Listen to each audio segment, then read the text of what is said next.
안녕하십니까. 광주 MBC 뉴스투데이입니다. 먼저 오늘의 주요 뉴스입니다. 호남 고속철 원안 확정과 관련해 지역이나 정치권은 환영한다, 아쉽다, 꼼수다 등 엇갈린 반응을 보이고 있습니다. 지난 5일 발생한 옹벽 붕괴 사고와 관련해 추가 붕괴 가능성이 없는 것으로 결론나면서 응급 복구 작업에 속도를 내고 있습니다. 설을 앞두고 품질은 뛰어나면서도 값은 상대적으로 저렴한 로컬 푸드가 인기를 얻고 있습니다. 특용작물에 소비자들의 관심이 높아지면서 농가 소득 작목으로 많이 알려지지 않은 채소 재배가 늘고 있습니다. 호남 고속철 운용 계획이 원안대로 확정되면서 지역이나 정치권은 서로 다른 반응을 보이고 있습니다. 환영한다, 아쉽다, 꼼수다 등 온도차를 보이면서 향후 또 다른 논란이 예상됩니다. 정효욱 기자입니다. 긍정적인 반응을 보인 곳은 광주시와 전라북도, 충청북도 세 곳입니다. 광주시는 환영을, 전북은 대승적 수용 의사를 밝혔고 충북은 오송역 활성화를 기대하며 원안 결정을 반겼습니다. 지역 대결 구도로 가는 것들도 저희들이 지혜롭게 가야 되는 측면에서 보면은 전체적인 기조에는 환영하는 의미를 갖고 있습니다. 반면 서대전 경유가 무산된 대전은 코레일의 안이 채택되지 않아 아쉽다는 반응을 보였고 전라남도도 KTX 운행 편수 등 과제가 남았다며 보완을 강조했습니다. 호남 고속철도가 신선이 개통이 되면 고속버스나 항공으로부터의 전이 수용을 감안했을 때는 다소 부족한 측면이 있습니다. 지역 정치권은 송정역과 광주역이 지역구인 의원들을 중심으로 부정적인 논평이 나왔습니다.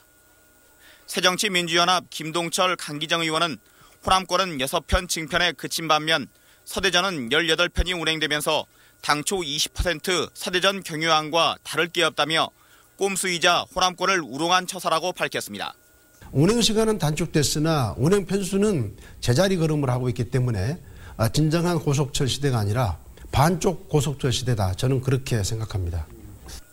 국토부는 현재 선로 용량의 한계로 열차를 더 투입할 수가 없는 상황이라며 내년 상반기에 수서발 KTX가 개통되면 호남 KTX도 증편이 가능하다고 해명했습니다. 하지만 KTX 광주역 진입은 결국 최종안에서 빠져 북구 주민들의 반발이 예상됩니다. MBC 뉴스 정용욱입니다.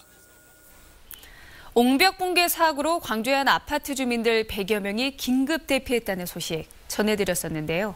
추가 붕괴 가능성은 더 이상 없는 것으로 결론나 사고대책본부가 응급복구 작업에 속도를 올리고 있습니다. 송정근 기자입니다. 붕괴된 옹벽의 콘크리트 파편을 굴삭기가 잘게 부수고 있습니다. 무너질 듯 위태로워 보이는 흙더미를 떠내 옹벽 아래로 뿌립니다. 사고대책본부는 2차 안전진단 결과 옹벽이 더 붕괴될 가능성은 일단 없다고 보고 있습니다. 그러나 인근 사우나 등에 긴급 대피해 있는 주민들이 집에 돌아오려면 15톤 트럭 300대 분량의 흙더미를 치우는 작업이 마무리돼야 합니다. 토사를 치우는 작업은 본격적으로 시작됐고 이 작업에는 최대 일주일 정도가 소요될 것으로 예상됩니다. 토사 제거가 어느 정도 되면 3년이 안정되기 때문에 이제 2차 추가 매몰이라든가 그런 것이 없기 때문에 그런다 그러면 3년만 안정시키면 현재 지금 대피해 계시는 주민들께서 집으로 돌아오셔도 되니까. 하루아침에 난민 신세가 된 주민들은 대책회의를 열고 무너진 옹벽뿐만 아니라 아파트에 대한 안전진단도 실시해달라고 요구했습니다. 당연히 이제 이거 공사 끝나고 나면은 우리 주민들 안전을 위해서 조금 안심하고 이제 살게 요 점검을 다 해줘야 돼요. 토사를 치우는 작업이 마무리돼도 붕괴 옹벽을 복구하기 전 정밀 안전진단을 해야 하는 문제 등이 남아있어 주민 불편은 한동안 이어질 것으로 보입니다. MBC 뉴스 송정근입니다. 죽음의 도로라는 오명을 가진 88 고속도로가 올해 안에 4차로로 완전 개통되고 광주 제3순환도로도 착공에 들어갑니다. 국토교통부에 따르면 일부 구간이 2차로로 남아있어 사고 위험이 컸던 88 고속도로의 모든 구간이 올해 말까지 4차로로 확장돼 개통됩니다. 광주 제3순환도로는 이미 1구간과 3구간이 개통된 데 이어 3구간을 개통하기 위해 올해 150억 원의 예산이 투입돼 본격적인 공사가 시작될 예정입니다. 설을 앞두고 명절 선물을 뭘로 할지 고민하시는 분들 많으실 텐데요. 품질은 뛰어나면서도 값은 상대적으로 저렴한 로컬 푸드에 눈을 돌려보면 어떨까요? 조현석 기자입니다. 화순 능주에서 생산된 더덕입니다. 황토밭에서 자라 산더덕과는 또 다른 독특한 풍미와 모양을 자랑합니다. 가격은 상대적으로 저렴해 강원도 행성산보다 더 많이 팔립니다. 사과 12개씩 든 5kg짜리 선물 세트입니다. 크기와 맛 등 품질은 비슷하거나 더 좋은데도 장성 사과가 더 쌉니다. 다른 지역에서 생산되는 사과는 별도의 유통센터를 거쳐서 오기 때문에 가격은 물론 신선도에서도 불리할 수밖에 없습니다. 물류비, 그리고 인건비, 그리고 용역비 등 여러 가지 비용이 추가가 되기 때문에 가격 경쟁력이 훨씬 더 로컬 사과가 좋을 수밖에 없는 현실입니다. 로컬푸드는 이들 화순더덕과 장성 사과처럼 장거리 운송 과정을 거치지 않은 우리 지역에서 난 농산물을 말합니다. 지난 연말 문을 연 친환경 농수산식품 전문 매장입니다. 신선 농산물은 물론 가공식품까지 전체 취급 품목의 80%를 로컬 푸드로 채웠습니다. 가마솥에 직접 끓여서 만든 강진산 조청에서부터 제조 과정에서 염산을 쓰지 않은 장흥산 김과 광주에 사는 수녀님들이 직접 짠 참기름과 들기름 세트까지. 인지도는 떨어지지만 정성과 품질만큼은 대량 생산되는 여느 명절 선물들과는 비교할 수 없습니다. 굉장히 좋고 우수한 상품들이 많아요. 그래서 저희 같은 경우에는 그 유통 판로를 개척을 해드리고 그래서 소비자들과 생산자분들에게 동시에 이익을 드리려고 하는. 착한 소비, 윤리적 소비로도 불리는 로컬푸드 운동. 지역의 생산자도 돕고 명절 색다른 선물도 준비하는 일석이조의 효과를 거둘 수 있습니다. MBC 뉴스 조현성입니다. 전통시장과 대형 유통업체 간 설 차례상 구입 비용 차이가 10만 원에 이르는 것으로 나타났습니다. 농수산식품유통공사가 4인 가족 기준 26개 품목의 차례상 구입 비용을 조사한 결과 재래시장은 21만 원, 대형 유통업체는 31만 원 선인 것으로 조사됐습니다. 지난해 같은 기간과 비교해 대형 유통업체는 3.9%, 재래시장은 1.9%가 상승했고 전체 비용 차이는 9만 원에서 10만 원으로 커졌습니다.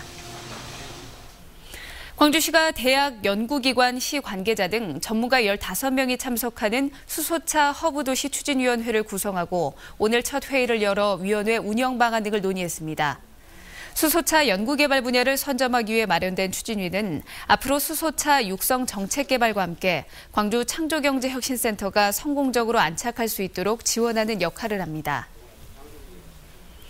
미국과 유럽이 독점하고 있던 디지털 변전소 검증 기술을 한전이 자체 개발해 미국으로 역수출했습니다.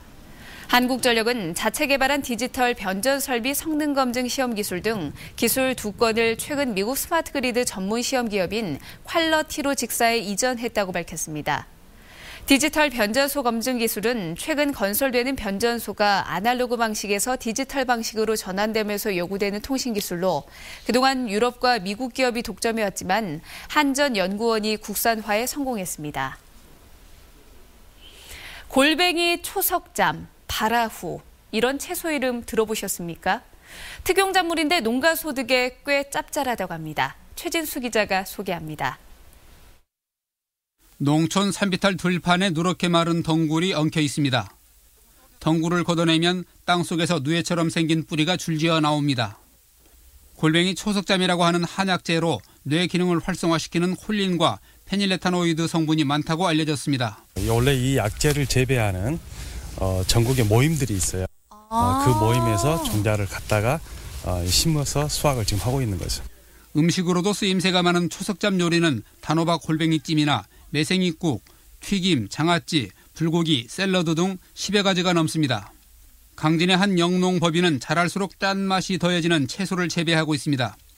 일본에서 들여온 바라후라는 식물로 적정 온도에서 파종한 지 80여일 만에 출하하고 한 뿌리에 20kg까지 수확이 가능합니다. 가격은 1kg에 3만 원 정도입니다. 당뇨에 좋다고 알려져 있고요. 하고 이제 이게 가공됐을 때 그 화장품으로 이렇게 생산했을 때 노화 방지나 그 미백 효과에 뛰어나다고 알고 있습니다. 농업도 경쟁이 치열해지면서 특별한 작목으로 소비자들의 관심을 끄는 농가들이 늘고 있습니다. MBC 뉴스 최진수입니다.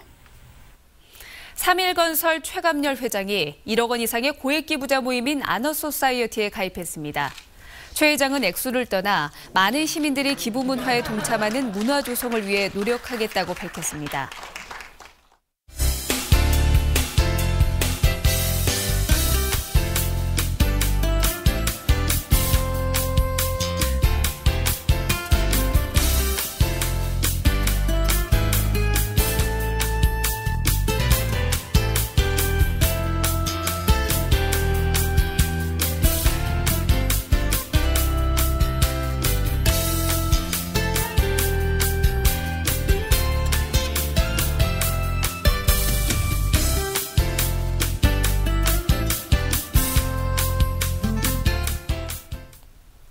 주말인 오늘까지는 포근하겠습니다. 현재 광주가 영하 1도로 어제 같은 시각과 비슷하고요. 낮 기온 7도까지 오르면서 따뜻하겠습니다.